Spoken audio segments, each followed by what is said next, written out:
Olá, bom dia a todos. Eu hoje venho aqui trazer uma reflexão sobre autoabandono, porque muitas vezes nós nem nos apercebemos que nos estamos a autoabandonar.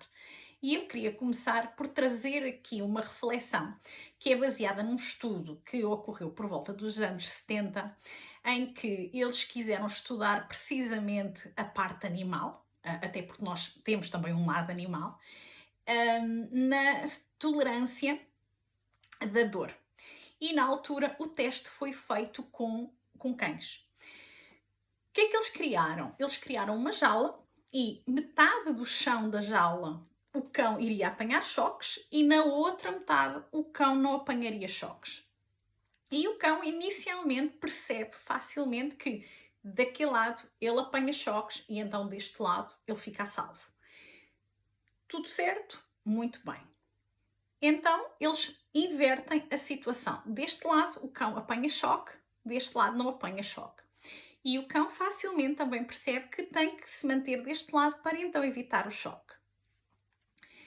Na terceira fase da experiência, eles vão sujeitar todo o chão a ter choques. Ou seja, o cão perde a capacidade de perceber de onde vem o choque ou para onde é que deve ir para evitar o choque. O animal tem um comportamento de desistência. Ele tenta compreender, mas quando entende que não consegue evitar o choque, ele deita-se no chão da jaula a sujeitar-se a todo o tipo de choque. Quando terminam esta parte da experiência, eles abrem a jaula e o cão não quis sair da jaula. O que se calhar para muitos de nós é fácil entender ou prever que o cão fugiria. Ali percebeu-se que o cão já tão sujeito àquela dor, o cão já não tem a capacidade de fuga. E é aqui que eu quero trazer esta reflexão, porque o nosso lado animal, portanto a parte do nosso cérebro reptiliano, e que envolve aqui o nosso bulbo raquidiano, é realmente responsável por toda a nossa capacidade de sobrevivência, desde o instinto de fuga, quando estamos em perigo, não é? Portanto, vamos embora daqui, e também ligado ao ritmo cardíaco. Por isso, esta parte está realmente associada à nossa capacidade de sobrevivência. E nós aqui temos então que perceber uma coisa: a nossa leitura de capacidade de sobrevivência vai envolver outros conceitos como comparar, quem é que é melhor, como é que eu faço para ter mais. Isto vai se envolver então depois numa percepção mais de competição e de querer ser o melhor. Agora, quando nós vamos neste registro da competição e queremos mais, nós acabamos por nos sujeitar muitas vezes a um autoabandono que nem nos damos conta. E eu quero aqui trazer a questão do autoabandono de diferentes perspectivas, porque é fácil nós vermos alguém que se autoabandona quando não respeita as próprias necessidades emocionais. O que é que eu quero dizer com isto? É aquela pessoa que é boazinha, faz um jeito a toda a gente, está sempre pronta para fazer alguma coisa para ajudar. É aquele tipo de pessoa que acaba por ser atropelada por todos. Porquê? Porque não se ouve. Não tem a capacidade, inclusive, para saber exatamente quais são as suas necessidades emocionais. Foi tão relegada no passado para segundo lugar que é como se as emoções dela não tivessem espaço para existir ou para serem olhadas ou para ver o que é que isto quer dizer. Quando nós matamos as nossas necessidades emocionais ou deixamos de as ouvir, qual é a consequência? A nossa intuição fica muito, muito aflita. Mesmo assim, a intuição continua a existir e muitas vezes vem nos dar ali alguma informação quando é para nós nos protegermos, quando é exatamente para fugir do autoabandono. E às vezes pode ser algo tão simples como termos sido convidados para uma festa e naquele momento nós não estamos capazes, seja por uma questão física, seja por uma questão emocional, seja por alguma situação que tivesse despoltado algum desconforto e que nós pensamos, não, vai parecer mal. E então lá vamos nós e deixamos de nos ouvir. Quem é que se encontra com estas necessidades emocionais travadas, que não são ouvidas, vai manifestar o quê? Por exemplo, problemas com a manifestação da raiva. Isto porque tolera, depois às vezes chega a um ponto em que rebenta. E é nessas alturas que as pessoas ficam a pensar, mas o que é que se passou ali? Ninguém entendeu aquilo, foi completamente desproporcionado. Foi desproporcionado porque não há uma gestão, não é, desta raiva. E como não há uma gestão desta raiva, vai haver depois uma explosão, porque não é por não se gerir a raiva que a raiva desaparece ou que se extermina a raiva de nós. A raiva está aqui. E quando então a pessoa não faz esta gestão é porque não ouviu as necessidades emocionais e depois então muito facilmente tem estes rompantes de agressividade. Outra manifestação que pode acontecer quando não se ouvem estas necessidades emocionais, o excesso de controle.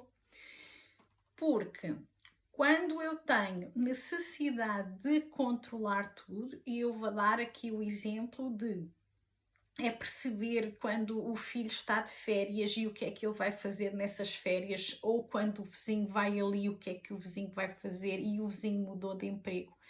Como também há questões de controlo no sentido de limpeza, que é eu tenho que manter tudo à minha volta extremamente limpo. Mais uma vez, está relacionado com desequilíbrio.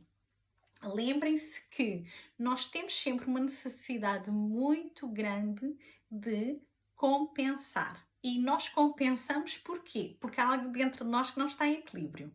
Se nós estivermos em equilíbrio, não há necessidade de compensar. Quando nós sentimos que existe uma falha ou um excesso, então sim, nós fazemos um movimento compensatório para entrar em equilíbrio.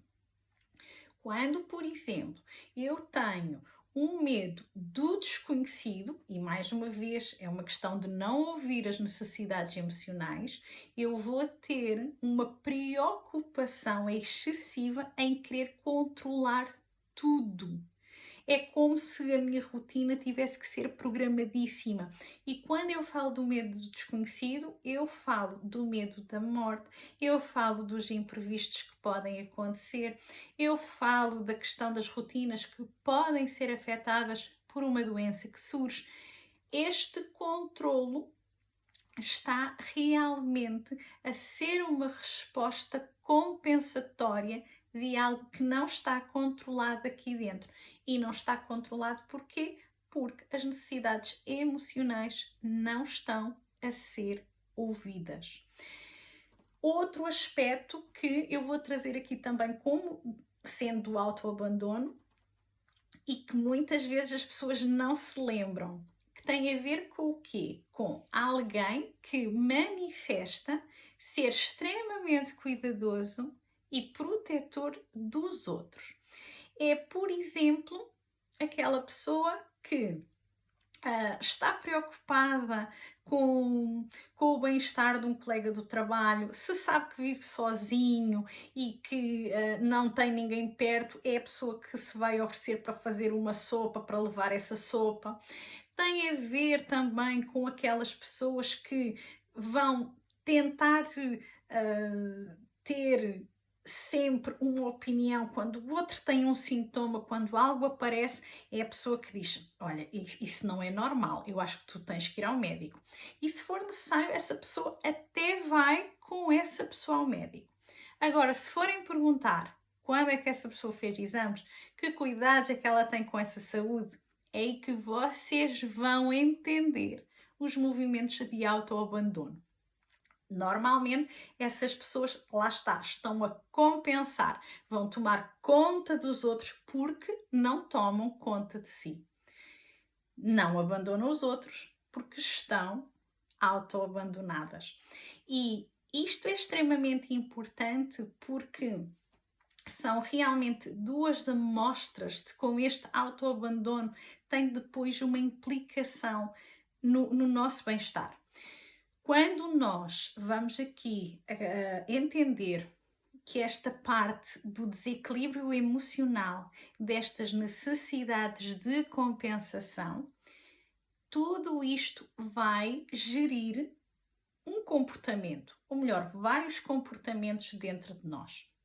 E o comportamento vem também do resultado de química no cérebro.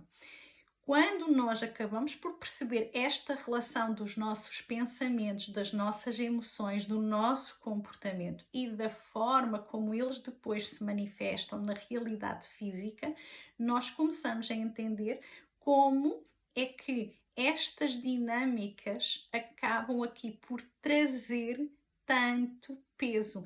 Daí que falemos, por exemplo, em psicossomática, daí que falemos em metafísica da saúde, porque os nossos órgãos, o nosso corpo vai refletir exatamente dinâmicas de autoabandono que depois podem vir associadas com outras questões. Há aqui uma coisa que eu quero também referir, que é a questão dos limites. Fala-se muito nesta questão dos limites, do saber dizer não. Sem dúvida que o saber dizer não é realmente essencial aqui para este processo de parar o autoabandono. Contudo, há aqui que entender uma coisa. Esse não já está a ser dito à própria pessoa. Pensem no seguinte, mais uma vez, é uma compensação. Se eu digo não tantas vezes a mim mesma, se eu me sujeito tantas vezes ao choque como o cão, se eu estou em tanta situação que me magoa, eu estou a dizer não a mim mesma. Se eu estou a dizer não a mim mesma, então o movimento compensatório é que eu não diga não aos outros. Quando eu tenho este movimento de não definir limites lá fora, eu fico muito sujeita então a criar muitas vezes as doenças autoimunes. Porquê? Porque eu estou a autoabandonar, eu não me estou a proteger. E quando eu não tenho este movimento de proteção de mim mesma, eu estou realmente a dizer ao meu corpo que não está a ser cuidado. Quando o corpo não está a ser cuidado, vem daí uma série de doenças. É muito fácil nós vermos mulheres que, por exemplo, estiveram em relações que foram abusadas. E eu quero aqui ressalvar que não precisamos de chegar ao extremo de só falarmos de abuso físico. É importante aqui trazermos a reflexão do abuso psicológico, porque o abuso psicológico fica muito aqui a rondar e a repetir, e o que o outro me disse, e o desrespeito que teve comigo, e o quanto me magoou, e o que é que o levou a dizer aquilo. Isto fica, e quando este abuso psicológico se instala dentro da pessoa, acaba por se virar contra ela. Mais uma vez, é como se fosse um movimento compensatório. Se tu me agrides tanto, seja fisicamente ou psicologicamente, a pessoa pode perfeitamente, inconscientemente, desenvolver uma doença para então estar protegida daqueles ataques, daqueles abusos psicológicos. Porque, caramba, se eu estou doente, então ao menos quando eu estou doente, poupas-me um bocado. E há aqui que vermos estas nuances. Por isso, aqui fica realmente uma reflexão de como é importante trazermos aqui esta noção do autoabandono e de como ele se pode manifestar e do quanto pode realmente ser um agressor contra nós. E lembrem-se, há situações em que muito facilmente nós somos como aquele cão. Não é porque há maltrato que nós temos a coragem de ir embora. Não é por haver maltrato que nós temos a capacidade de fuga. Às vezes há dores que ficam a ser processadas no nosso sistema já como algo normal. E quando nós entendemos a dor de uma situação ou que é provocada por uma relação como normal, ou porque a pessoa é assim, ou é a vida, nós estamos realmente aqui a trazer muita dificuldade depois de nós nos reerguermos. Quanto mais tempo nós ficamos sujeitos a situações que nos apertam, que nos automutilam, que nos provocam desconforto, mais difícil é nós então ficarmos a tomar conta de nós. Porque se eu estou num estado compensatório de querer me defender da dor, que mais não seja psicologicamente, essa energia está a ser aqui ocupada em me defender, em me proteger daquele sofrimento, e é quase como se houvesse aquele comando de não, eu tenho que sobreviver, eu tenho que fazer isto para ir em frente, eu tenho que haver aqui qualquer coisa. Nesta questão de autocomando, muitas vezes o que nós estamos a fazer é começar a plantar precisamente os fatores para desenvolverem uma doença física em nós. E é aqui que eu quero trazer este alerta. Olhe para si e veja, anda a tomar muito conta dos outros? Quando é que olhou para si da última vez? Como é que está? Que necessidades emocionais é que tem? O quanto é que se ouve? Ou faz tudo em nome do bem maior para alguém, seja de um neto, seja de um filho, seja de um colega de trabalho, seja de um chefe? Como é que são esses movimentos? E há aqui outra coisa que eu quero trazer, porque óbvio que nós temos a palavra resiliência como a capacidade de encarar as coisas, de fazer frente às coisas. Mas há aqui outro aspecto que eu quero que vocês reflitam, é que esta questão da resiliência está também muito associada a crenças aprendidas. Eu vou dar-vos um exemplo, é aquela história de a fome e o frio metem a lebre a caminho.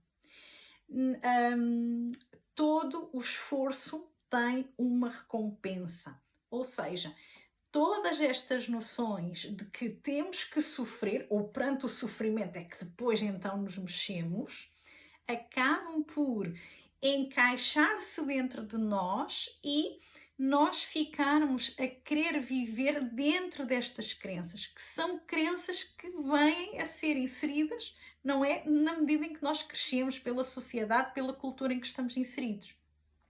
E aqui veja então qual é esta percepção de esforço que lhe foi incutida pela sua família, não é? De, não, uma pessoa tem que sofrer. O quê? Achas que isto é assim tão fácil? Vocês acham que a vida é fácil? A vida não é fácil. Perante a vossa realidade emocional. Como é que vocês se sentem?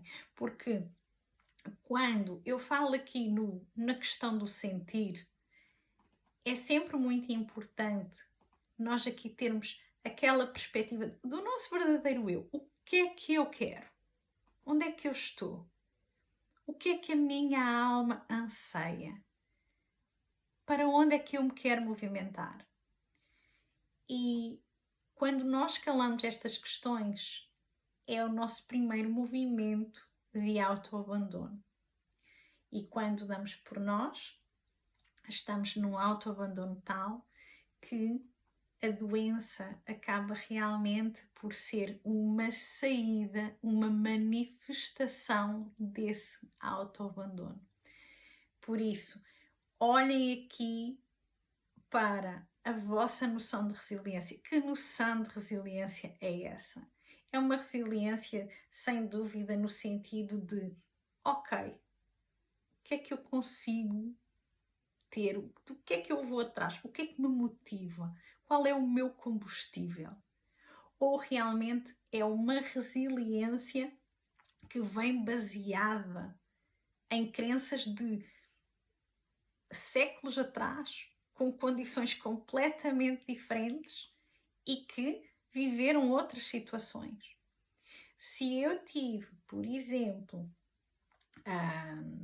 antepassados, bisavós, trisavós, que, por exemplo, se depararam com fome, essa carga ainda vai estar comigo. E como é que essa carga pode estar comigo? É, por exemplo, por uma crença de falha. Pode faltar dinheiro e depois não tens de comer. Vê se guardas comida e se não comes tudo o que te apetece. Isto são crenças que vêm, inclusive, dos nossos antepassados. E as condições que eles tinham são muito diferentes das condições que nós temos hoje. Contudo, essa informação está no nosso sistema e nós não podemos ignorar isso. É muito importante aqui começarem a olhar também para estas crenças de falha, porque falha e autoabandono estão muito de mãos dadas. Porque se eu acho, por exemplo, que eu sou uma falha, ou, por exemplo, os medos de ter sucesso, isso está ligado à falha. E vejam também falha enquanto defeito. Eu vou aqui chamar a atenção para a questão do defeito, porque pode ser mais fácil de entender. Vamos imaginar que eu tenho alguém que procura muito o defeito nos outros. Vai procurar, sei lá, o defeito físico. Por exemplo, não é magra o suficiente, ou, por exemplo, não tem peito suficiente.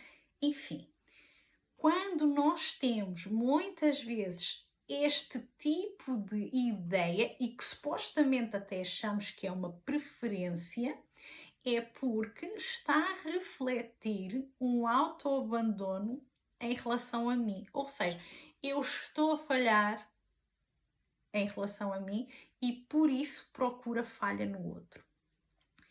Eu não estou a conseguir lidar com os defeitos que eu tenho e com as falhas que cometi, e então eu procuro estas falhas e defeitos no outro. Creio que uma ideia aqui essencial a guardar é aquela frase que diz o seguinte: nunca é sobre os outros, é sempre sobre nós. Por isso, quando se ouvirem a dizer algo a respeito do outro, quando perceberem as vossas ações no sentido do outro, onde é que isso está enraizado? De onde é que isso vem? É para querer ser apreciado? É para querer ser valorizado? Porque se está à procura de apreciação, valorização dos outros, é porque não tem em si. Porque, mais uma vez, é um movimento de compensação. E este movimento de compensação acontece porque se autoabandona. Por isso fica aqui hoje esta reflexão. Pense se realmente se anda a autoabandonar, porque o autoabandono é de facto uma das dores que acaba por criar mais estrago na nossa vida, quer emocional, quer mental, quer física. Tenham uma ótima continuação e até à próxima!